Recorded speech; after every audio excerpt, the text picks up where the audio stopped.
یہ زیادہ تر ایشو اس لیے ہو رہا ہے کہ یہ ہمارے جو ڈرامہ بنانے والی کمپنی ہے نا، یہ بڑے بڑے لینڈ لارڈ قسم کے لوگ جن کے نام مسلمانوں کے ہیں لیکن وہ سیکولر، کچھ ایتھیسٹ، دہریہ ہو چکے ہوئے ہیں، ان کو کوئی فرق نہیں پڑتا کہ خانہ کعبے کا ماڈل رکھا ہوا ہے ان کے گھر میں، خانہ کعبے کی تصویر رکھی ہوئی ہے یا وہ جو مورتی بھگوان کی بنائی ہوئی ہے اس کی، ان کو کوئی فرق نہیں پڑتا ان چیزوں سے.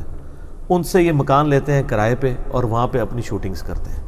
اور یہ کتنی بڑی بےغیرتی ہے کہ ہمارے ڈراموں میں وہ کلچر دکھایا جا رہا ہے، میں تو نہیں دیکھتا ہوں لیکن جو مجھے سننے میں ملتا ہے، جو پاکستان میں 0.00001% لوگ بھی نہیں ہیں جن کی زندگی اس طرح کی گزر رہی ہو. ایک وہ ڈرامے تھے جب ہم لوگ چھوٹے چھوٹے تھے، مورل لیسنز ملتے تھے. اندھیرا اجالا ایک ڈرامہ لگتا تھا، ہر ڈرامے سے منچلے کا سودا تو پھر ماسٹر پیس تھا، ہر ڈرامے سے کوئی نہ کوئی مورل لیسن ملتا تھا. وارث ڈرامہ تھا، عام لوگوں کی لائف دکھائی جاتی تھی. لیکن یہ جو اب ڈرامے دکھا رہے ہیں تو ڈرامے ہی لگایا ہوا ہے قوم کے ساتھ، ٹوٹلی ڈرامے کو انہوں نے بےغیرتی، اور اس میں بھی پتہ نہیں کس ایکسٹریم تک اب جا چکے ہیں. وہ بےغیرتیاں جو ہمارے معاشرے میں تصور بھی نہیں کی جاتی تھی وہ ڈراموں میں اب دکھانی شروع کر دی ہیں. میں ان کا ذکر کرنا بھی جو ہے نا وہ غلاظت سمجھتا ہوں. اور انہوں نے ڈرامے میں اس طرح کے بت اور یہ غیر محسوس طریقے سے انڈیا کے چینل تو بند کر دیے، خود انڈین کلچر پروموٹ کر رہے ہیں. تو یہ سر پی ٹی اے کو چاہیے اور پی ٹی آئی کو بھی چاہیے، صرف پی ٹی اے کو نہیں، پاکستان ٹیلی کمیونیکیشن اتھارٹی اور پاکستان تحریک انصاف کو بھی چاہیے کہ وہ نوٹس لیں ان ڈراموں کا. انڈیا کے خلاف تو ہم بہت بول رہے ہیں، انڈین کلچر جو یہاں پہ پروموٹ ہو رہا ہے. اس قسم کے بت رکھنا ڈیکوریشن پیس کے طور پہ، جو بت واقعی اسی شیپ میں بنے ہوئے ہوں جن کی پوجا کی جاتی ہے، حرام ہے. البتہ ایسے ماڈلز جو ہوں تو بت ہی، لیکن وہ والے بت نہ ہوں، ڈکشنری کے پوائنٹ آف ویو سے ہم انہیں بت کہہ رہے ہوں، اس طرح وہ ماڈل ہوں. جیسے کسی یہ باربی کا ماڈل، کوئی ایک گڑیا کا ماڈل آ گیا. اب یہ وہ ماڈلز نہیں ہیں جن کی لوگ پوجا کر رہے ہیں، بلکہ یہ بچوں کے کھیلنے کے ماڈلز ہیں. کسی گھوڑے کا ماڈل، کسی ہاتھی کا، کسی پرندے کا ماڈل. اب یہ وہ ماڈلز ہیں جس کی لوگ پوجا نہیں کر رہے ہوتے. یہ ماڈلز وہ والے ماڈلز ہیں جو لوگ خوبصورتی کے لیے سجا لیتے ہیں گھر میں، کسی کے ذہن میں وہم بھی نہیں آتا کہ ان کے آگے جھکنا ہے. تو یہ بالکل جائز ہے، کیونکہ بخاری و مسلم میں حدیث ہے کہ نبی علیہ السلام سے شادی کے بعد بھی اما عائشہ کہتی ہیں میں گڑیوں سے کھیلا کرتی تھی. نبی علیہ السلام نے کبھی منع نہیں کیا. اب گڑیا بھی تو فزیکل ایک بت ہی ہوتا ہے نا، ماڈل ہوتا ہے، لیکن وہ کھیلا کرتی تھی. اس کی عزت نہیں ہو رہی ہوتی، وہ تو پھر بچہ گڑیا اٹھا کے پھینک بھی دیتا ہے، اس کو سامنے رکھ کے جھک تو نہیں رہا ہوتا. اور پھر آہستہ آہستہ آپ جس طرح سوشل میڈیا کا دور ہے، آپ اپنے بچوں کو کیا تعلیم دے رہے ہوں گے، کہاں تک بات جا رہی ہوگی. وہ کہنے کو تو تھوڑی سی چیز نظر آ رہی ہے، لیکن اس کی وجہ سے جو ینگ جنریشن کے مینٹل ماڈلز بدل رہے ہوں گے ان ڈراموں کی وجہ سے، جو ان کے دماغ کے اندر. بچوں کو ڈراموں کی بجائے ڈاکومنٹریز کے اوپر لگائیں، نیشنل جغرافک کے اوپر، ڈسکوری کے اوپر، تاکہ ان کو خدا کا تعارف ہو. اس فزیکل فنامنا آف نیچر جو اللہ تعالیٰ کا فعل ہے، ان کو پتہ چلے اس فعل کا خالق کون ہے. Allah is the only explanation of all the physical phenomena in this universe. Sir میں تو ڈسکوری اور نیشنل جغرافک جب دیکھتا ہوں تو سر مجھے جو اللہ کا تعارف ادھر دیکھ کے ہوا ہے وہ کسی اور چیز سے نہیں ہوتا. قرآن میں بار بار اسی چیز کی طرف 1000 سے زیادہ آیات ہیں جن میں فزیکل فنامنا کے بارے میں کہا گیا. دیکھو ہم کس طریقے سے پھلوں کے پکنے پہ غور کرو، سورۃ الانعام میں آتا ہے. ایک ہی پانی سے سیراب کیا جاتا ہے، ان کے فروٹوں کے ذائقے کیسے ہیں. پھر اللہ تعالیٰ نے کس قسم کی مخلوقات پیدا کی ہیں. تم نے افلا ینظرون الی الابل کیف خلقت، تم نے نہیں دیکھا ہم نے اونٹ کو کیسا بنایا. سر اس جملے میں قیامت چھپی ہے. اونٹ کیا بنا دیا اللہ نے، کیا بنا دیا اونٹ. 1 مہینے تک کھائے پیے بغیر سفر کرتا رہتا ہے، ریگستان میں پانی سٹور کر لیتا ہے. اور کتنا سخت جانور ہے وہ. اللہ نے اس کو ڈیزائن کیا ہے ریگستان کے لیے. گھوڑا ریگستان میں جا ہی نہیں سکتا. تو یہ ایک مخلوق اللہ کی. گوروں نے تحقیق کی. اب اس تحقیق کو منطقی انجام تک پہنچایا جائے کہ کروکوڈائلز پہ تو آپ نے 40 سال ریسرچ کی. یہ بتائیں یہ کروکوڈائل میں یہ کوالٹیز ڈالی کس نے ہے؟ ان کوالٹیز کا تو کروکوڈائل کو خود نہیں پتا کہ میرے اندر یہ کوالٹیز ہیں. تو جس کروکوڈائل کو یہ نہیں پتا میرے اندر یہ خاصیتیں ہیں, وہ ان خاصیتوں کا کریٹر تو خود نہیں ہو سکتا. اور اگر آپ کو یہ بات سمجھ نہیں آ رہی تو اپنے بارے میں آپ سوچ لیں, کیا آپ کے گردے جو 25 دفعہ ڈیلیسس کر رہے ہیں, کبھی زندگی میں آپ نے یہ خود چلائے تھے, کوئی ان کی کوئی سوئچ آن کیا تھا؟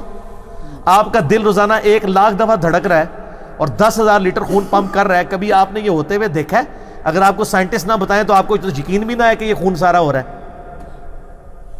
آنکھوں کو تو پھر بھی آپ شیشے میں چمکتا ہوا دیکھتے ہیں, جو اندر اتنی مشکل ٹریفک رواں ہے. تو آپ نے اگر اپنی ٹریفک, جو سب سے ذہین مخلوق ہے اس روئے ارض پہ, اس کو اپنی اندر کی ٹریفک کا نہیں پتا, تو جو ہے ہی جانور ہیں ان بیچاروں کو کیا پتا ہمارے اندر کیا ٹریفک چل رہی ہے اور کیا کیا کوالٹیز دی ہوئی ہیں. لائف ان ڈیپ اوشنز, آپ ہارون جائیے کی ویڈیو دیکھیں سر, 10-10 کلومیٹر نیچے ایسی ایسی مخلوقات ہیں سمندر کے اندر, ان کے اندر وہ سسٹم ہے, بندہ حیران رہ جاتا ہے. آج کل کی جو لیٹسٹ آپ دوزوں میں, سب میرینز میں جو سسٹم انسٹال کیے گئے ہیں نا, ایگزیکٹ وہی ڈیزائن ملینز آف ایئرز سے ان کے اندر موجود ہے, اوپر اور نیچے آنے کے لیے. وہ سائنٹسٹ حیران ہے کہ ہم اس کی بجائے اگر ہم پہلے ہی 10 کلومیٹر نیچے چلے جاتے تو ہمیں اب دوست بنانے میں اتنے 100 سال نہ لگتے, ڈائریکٹ کاپی کر لیتے, جس طرح پرندوں کو کاپی کیا. پہلے تو آپ کو پتا ہے نا یہ جہاز کیوں نہیں بنتا تھا, یہ سمجھتے تھے کہ ہم پرندے بھی چونکہ یوں کرتے ہیں تو ہم ایسا کوئی جہاز بنائیں جو پر ایسے سے کرے تو اڑے گا. لیکن بعد میں انہوں نے آبزرو کیا کہ یار کئی پرندے تو گھنٹوں بغیر پر پھیلائے بھی اڑتے رہتے ہیں. وہ کیسے اڑ رہے ہوتے ہیں؟ وہ ایئر کی ایسی سٹریمز کو دریافت کر چکے ہیں, یا اللہ نے ان کی دماغ میں, جو قرآن میں آتا ہے, ہم نے شہد کی مکھی کو یہ چیز الہام کر دی ہے کہ اللہ کے بنائے ہوئے راستوں پہ چل. وہ چلتی ہے پھر واپس آتی ہے, کتنی دور سے واپس وہیں آگے بیٹھتی ہے. اور سر وہ جو بنا رہی ہے نا, وہ تو کوئی بنا ہی نہیں سکتا شاید, ٹھیک ہے. تو وہ سائنٹسٹ نے کہا نہیں, ایسے بھی اگر پر رکھے جائیں نا تب بھی ہم اڑ سکتے ہیں. اس کے لیے ایئر سٹریم ہمیں وہ والی چاہیے, تو لیکن وہ ہائر لیول کی چاہیے کیونکہ جہاز کا وزن بہت ہوتا ہے. پھر انہوں نے اس کے نیچے وہ انجن, جیٹ انجن لگانے شروع کیے کہ وہ مصنوعی طور پہ وہ ہوا کریٹ کر لیں اور وہ ایروفائل سٹرکچر ایسی دیں کہ وہ اڑتا رہے, جہاز اڑتے رہے. اچھا اب دیکھیں کہ کتنی بڑی پھر بھی ان سے ایک مسٹیک ہوئی کہ آلموسٹ, آپ کو پتا ہے پچھلے کچھ عرصہ پہلے ایویشن کا 100 سال منائے گئے ہیں. یہ 21ویں صدی کے اندر آ کے 2004 یا 5 کی بات ہے, کتنے جہاز, بوئنگ 747 کی پہلی فلائٹ 70s میں شروع ہوئی ہے. 40 سال تک سائنٹسٹ کو یہ بات نہیں سمجھ آئی ہے کہ وہ ایک چھوٹی سی الٹریشن کریں اگر پر کے اندر تو ان کا 10 سے 12% فیول بچ سکتا ہے. 10 سے 12% فیول وہ آ کے انہوں نے 2005 یا 7 کے اندر کی ہے. اور وہ خبر بھی سارے چینلز پہ چلی تھی کہ جی آندہ کے بعد سارے جہازوں کے پروں کے ڈیزائن چینج ہو گئے. لیکن ان لوگوں نے کبھی چیل یا کووں کو یا عقابوں کو اڑتے ہوئے دیکھ لیا ہوتا تو ان کو یہ 100 سال نہ لگتے. اب تو دیکھ لیتے یہ.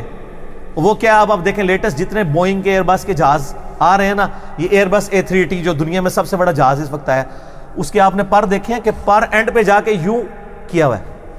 پرانے جتنے ہمارے جہاز ہیں ان کے پر اینڈ پہ ایسے ہیں, اب جو آ رہے ہیں نا وہ اینڈ پہ ہلکے سے اٹھے ہوئے ہیں. وہ جو ہلکا سا اٹھانا ہے نا بالکل ایج پہ, ابھی بھی دنیا میں میجارٹی جہازوں کے نہیں اٹھے ہوئے کیونکہ پرانے چل رہے ہیں نا تو پر چینج کرنے میں بڑا پیسہ لگے گا. سعودی ایئر لائن نے آلموسٹ اپنے چینج کر لیے ہوئے ہیں. پاکستان میں جو نئے والے ہیں وہ ہے پرانے ابھی بھی سیدھے ہی ہیں, ابھی بھی 10% فیول ضائع ہی ہو رہا ہے. اچھا وہ ورٹیکس, یہ جب جہاز اڑتا ہے نا تو اس کے ساتھ ایئرفائل سٹرکچر, چونکہ میں نے فلوئڈ ڈائنامکس ہمارا ٹاپک بھی تھا میکینیکل انجینئرنگ میں, اس کے نا یہ کارنر سے ایک ورٹیکس بنتا ہے ایئر کے اندر, نہ نظر آنے والا بھنور, وہ ریزسٹنس کرتا ہے جہاز کو اڑنے میں.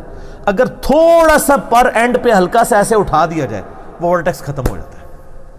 اس کے سے جہاز کو آگے جانے میں ریزسٹنس ختم ہوتی ہے اور 10 سے 12% فیول بچ جاتا ہے. تو سر یہ چیلیں کبھی آپ نے دیکھی نہیں ہے, ان کے پر اینڈ پہ ہلکے سے اٹھے ہوئے نہیں ہوتے. لیکن ادھر تک یہ تو سر آپ نے مسلمانوں نے ان کو بتانا تھا. چلو جہاز نہیں آپ کے بزرگوں سے بنا, تو جب جہاز بن گیا تھا 80 سال تک اتنا دنیا کا فیول ضائع ہوتا رہا. ایسا سارا مولویوں کو پوچھا جائے گا کہ یار انہاں نو تسی اینڈ تے ویکھ لیا, ہلکا جا اگے جڑا اینڈ جو ہے وہ بھی ویکھ لیندے, فیول بچ جاتا. یہ اللہ کے جہاز ہیں جی، کیا اڑائے ہیں یہ جو بوئنگ 747 ہے جسے جمبو جیٹ کہتے ہیں، یہ 8000 کلومیٹر تک بغیر ریفیولنگ کے اڑ سکتا ہے، لیکن اس کے بعد پھر اسے فیولنگ کی ضرورت پڑ جاتی ہے کیونکہ وہ ٹینکر اتنے بڑے نہیں ہیں کہ وہ سٹور کر سکیں۔ اور سر اللہ نے جو اپنے جہاز چھوڑے ہوئے سرخاب جسے کہتے ہیں آپ، ہر سال رشیا سے آلموسٹ 8-10 ہزار کلومیٹر وہ اڑتے ہیں، وہاں سے یہاں پہ آتے ہیں، ان کو بھی پتہ ہے کہ اب سردیاں شروع ہو گئی ہیں، ادھر آنا ہے، اور جب وہاں پہ سردیاں تھوڑی کم ہونا شروع ہوتی ہیں تو پھر وہ واپس چلے جاتے ہیں، اور اس دوران وہ نہ کھاتے ہیں نہ پیتے ہیں، ہوا میں ہی رہتے ہیں، سوتے بھی ہوا میں۔ وہ ایسی ایئر سٹریمز میں اڑتے ہیں کہ ان کو یوں بھی کرنے کی ضرورت نہیں پڑتی، میلوں اڑتے چلے، گلائڈ کرتے جاتے ہیں۔